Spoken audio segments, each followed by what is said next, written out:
Hey guys, so welcome to my channel. My name is Saket and today we are going to see if you should buy the Zhiyun Crane 2 or not. So you're thinking to buy a gimbal, maybe it's your first gimbal or second gimbal, and you want to find out if the Crane 2 is good enough, if it is worthy enough to buy or not. So this is the correct video for you guys because I'm going to tell you the 5 pros and 5 cons. It will definitely help you in understanding the gimbal well so that you can make your decision correctly and buy the best gimbal for you. So without wasting any time, let's jump into it.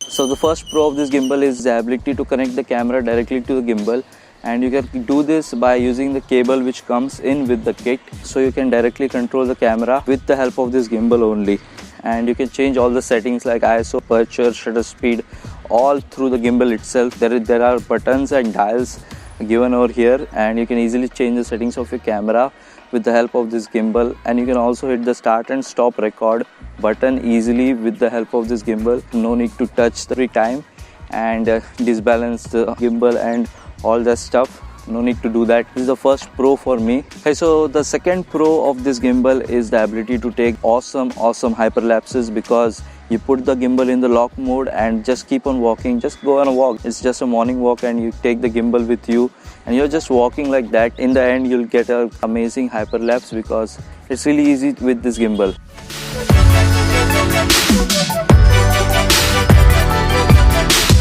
So the third pro which I think about this gimbal is the POV mode, what they call it. So in POV mode, what happens is the roll axis of the gimbal gets locked and you can get some amazing movement from -45 degrees to +45 degrees. It's really amazing movement, and you can get some Dutch angles and some insane cinematic shots as well. So you must try the POV mode of this gimbal. So the fourth pro about this gimbal is its battery life, and its battery is never ever going to die because its battery life is so amazing. I took this gimbal for 3 or 4 shoots and every time my camera battery was dead, and this gimbal battery was like 70%, 80%, and you can take this for like 4 to 5 or 6 shoots in a row without even charging it. And this is really a plus point because you don't have to charge more gear and you have to worry less about the batteries, right?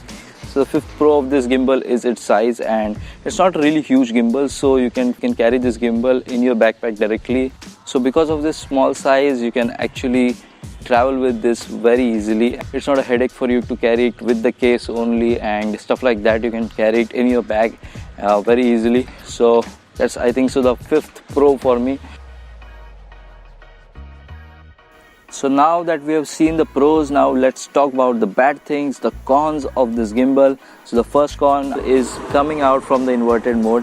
It goes to the inverted mode pretty easily and you can really take some amazing footage in the inverted mode itself. While coming back from inverted mode, I don't know what happens to it, and it shakes in random directions sometimes. Sometimes it comes back very easily, but sometimes I don't know what happens to the motors. They just want to stay in the inverted mode forever.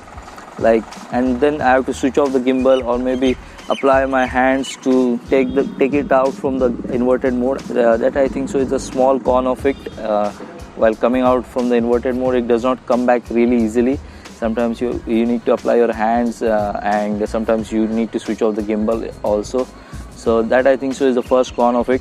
Now let's talk about the second con of this gimbal, which is jerky movements in some shots. I'm not talking about the jerky movements produced by walking, the up and down movement. I'm not talking about that. I'm talking about the jerky movements produced by the motors. So what is a jerky movement produced by the motor is when you're panning or when you're following someone and you actually get that jerk, like the motor starts and the motor kicks in like really fast. So you get that jerk in the footage and it does not look nice at all, and it's very hard to stabilize also. I think so the problem is in the pan axis. The pan axis tends to rotate very quickly for small jitters, and it produces jerks in the footage which are really bad, and they are hard to stabilize at the end. So that's the second con of this thing. So the third con of this gimbal is the up and down movement produced if you are not doing the ninja walk correctly. Ninja walk is a technique to get smoother shots. What you have to do is bend your knees properly and then lock your elbows and then walk with the camera. so that you can get some really smooth shots. What happens when you walk normally is you get the up and down movement quite often in the gimbal footage. So the fourth con of this gimbal is not inclusion of sports mode or any fast mode. I don't know why, but yeah, that's sad, because the panning of this gimbal is very slow, and for getting some action shots, for getting some fast shots, it really can't get the fast shots. It really misses the fast shot very easily because its pans are very slow, and yeah, you'll not get the fast movement and you'll not get any sport shots with this gimbal. So the last con I think so about this gimbal is it's quite old now. So when it was first launched, it had the best weight load capacity and people bought it for that. So now you have really amazing options in the market in this price range, like the DJI Ronin S. It's a little bit more expensive than this one, but it is really amazing gimbal. And I'll say that every gimbal is going to have some pros and its cons, and it does not matter so much. What matters much is the creativity you put in making your videos and making your content. So as these were the pros and these were the cons of the Zhiyun Crane 2. If you like this video, then do hit the like button, and if you loved this video, then do consider subscribing to my channel. So that is it for today, guys. Enjoy, and thanks for watching.